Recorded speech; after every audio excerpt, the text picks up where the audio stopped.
ហើយកីឡាហើយទីកន្លែងនៅតាមរាជធានីខេត្តខ្ញុំសូមអរគុណឃើញតាមបណ្ដារាជធានីខេត្តជាច្រើនរៀបចំកន្លែងសួនកីឡាឲ្យប្រជាពលរដ្ឋគាត់ទៅពេញយើងបង្កលក្ខណៈរៀបចំសួនសាធារណៈ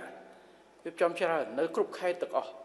បាទគាត់រត់ឥឡូវឡើងទី1រឿងសុវត្ថិភាពបាទ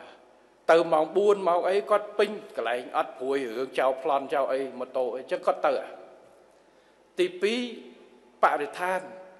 ឥឡូវកន្លែងរៀបចំសួនសិតតែបេតុងសិតតែការ៉ូឡាសិតតែអីស្អាតកន្លែងខ្លះរៀបចំ